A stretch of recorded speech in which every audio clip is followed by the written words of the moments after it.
Hello, I'm Luke Darcy. Welcome to the 2013 wash-up for the Fremantle Dockers. Damo Ross Lyon's team couldn't quite win the big one this year, but it appears as though the Freo squad is on the way to another grand final and maybe their first ever premiership. Yeah, I'd say that's the case, Darcy. I mean, the base with which he's got to work with Ross Lyon is there, isn't it? But he'll tinker with that base, and I think on the back of kicking another lowly score in his fourth grand final, Ross Lyon, once he tinkers with the game style, combined with the tinkering of the list, I can see them back in the grand final again next year. Season highlight for me, Damo, was the qualifying final down at Simonds Stadium where a lot of people thought that they were not going to be able to compete with this great Geelong team on their home ground, in their own backyard. And it was just an incredible game, incredible coaching performance, and the players deserve great credit for it. And it set up this opportunity to play in a grand final, and I thought they were absolutely amazing on this day and had a remarkable year. Yeah, for the second year in a row, knocked out Geelong. Didn't knock them out on this occasion, but beat Geelong in the first week of finals. And I think that actual win sort of made them stand up and make everyone notice that they were a real threat.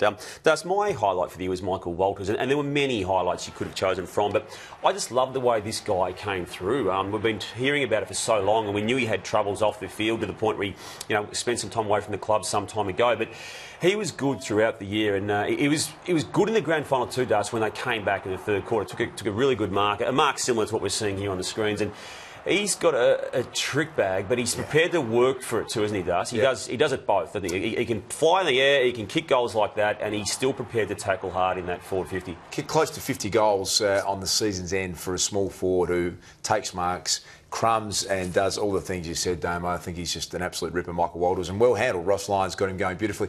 Season lowlight for me, Damo, was a really tragic story of a young man by the name of Jaden Pitt, only 20 years of age, and was diagnosed with an irregular heartbeat. He was an All-Australian under 18 only a couple of years ago, played in the first game about 12 months ago, so we'll probably not play football again, we understand. So a really sad story, highly regarded, talented young man who's got some health issues that'll probably keep him out of footy. Yeah, me, and I've gone for Ryan Crowley in this particular category, Das, only because to me he cops a lot of, I think, unfair attention from other people. This is almost the infamous game against North Melbourne where Brent Harvey alleged he just pinched him all game, and it actually reached the tribunal and there was a fine situation.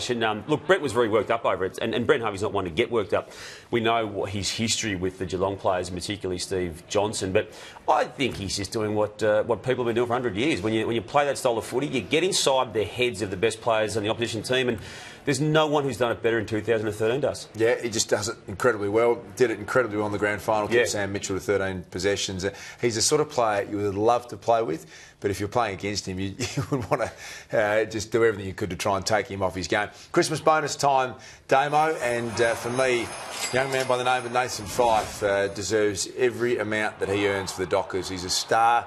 I thought his grand final was exceptional. We know the misses at goal will haunt him for the whole summer, but you still got to find the footy like he does. Do it in the air. He's brave and courageous at the same time, and he just adds that silk to the real hard-working working class style that Ross Lyon wants to bring, and I love the way he plays. Is there a James Hird style to what he's done in 2013, Darcy? Yeah, good comparison, and not an unfair thing for him at a young age. He's got all the Rolls Royce of a James Hird, and if he continues his upward improvement, he's on the path to being in that sort of quality, which is saying something. Well, you beat me to the punch in choosing him, but I've gone for Chris May, and again, had a disappointing grand final, but look, he helped get them there, and he's an unassuming player. He's got a bit of a little bit of a trick bag. He can do the stuff, but he's actually rather do this. He'd rather run down players from behind. And we know he picked up 12 tackles in the preliminary final win, and we know that Ross Lyon felt he was almost their best player in that particular game. And for a forward to get 12 tackles, no goals, and be almost their best player, that says a bit about the guy. That's what he's prepared to do, and he's very important. I think he'll be aided should they go and get a key forward to play alongside him and Pavlich next year, but he's a good player, Darcy, and he showed it this year. Yep, played that role absolutely perfectly. It's chopping block time, Damo, where we have a look at what maybe didn't go right for the Dockers. And my suggestion to any journalist who wants to take Ross Lyon on at a press conference, just remember one name, that's Shane McGuinness. Ross, we saw a number of players go down off the ball. Was there a message before the game that you wanted your players to be physical at all times? Or was that... Well, I'm not sure what you're alluding to. Are you talking about Dockers players or Geelong players? Geelong players. We saw a few Geelong Well, I think you're out of line because what I saw some Dockers players go down off the ball. I'm sure there were as well. But did you have a message to your players in particular? What do you think? I don't know. You tell me. You're the coach. Well, I just think it's a silly question. We play within the rules. What's your name? Mine? Yeah. Shane. Shane who? McGuinness. Okay, that's the best question you can come up with after 2 hours of footy. You're quite brilliant, Shane. Yeah, terrific. To elude was one team. I can't let it go because it's incredibly disappointing. And I'm not sure what you're alluding to. So I think you've got to look at what you stand for as a journalist, to be frank. Shane? You're quite brilliant, Shane. It just made me laugh a lot. Damian, ever been on the receiving end of a Ross Lyon bake? Yeah, I have. I copped a very late night phone call a couple of years ago when he was still at St Kilda, and it takes a fair bit of nerve to hold your ground with Ross Lyon, Darcy. But I thought Shane was really good then. Were you out of line? Himself. He thought I was, but I didn't think I was, and I told him that, and now we get on pretty well. Hey, my chopping block, Alex Silvani, Darcy, he was of an emergency for the grand final and even warmed up, but just couldn't get in, could he, with the way the backline is set up. And while he's got a fresh one-year deal, I think it's going to be very similar to 2014 for him as it was in 2013, just replacing players who are injured. Yeah, let's look at where they can improve in 2014, Damo.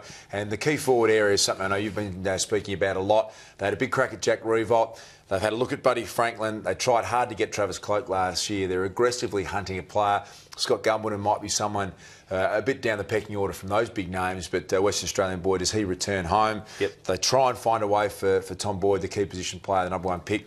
But that's something they are desperately trying to find, a key forward. Yeah, they won't die wondering, but the talent pool has dwindled, hasn't it, since they had a crack at all those names you just mentioned. To me, it's just the injury curse that they had throughout the year and dealt with really, really well. You see those names there, and they were out for significant patches of the season, yet Ross Lyon was able to manage the list and actually get them right when it came the time to get serious. But I reckon if they don't, or if they're not subjected to that type of injury hit next year, they'll actually have the home prelim final, and they won't have to go to Simmons Stadium to get through to the prelim final on the week's break. There's a name there, Anthony Morabito's had a couple of knee reconstructions. There's a Jet who haven't had any action from it. So look to next year, Damo.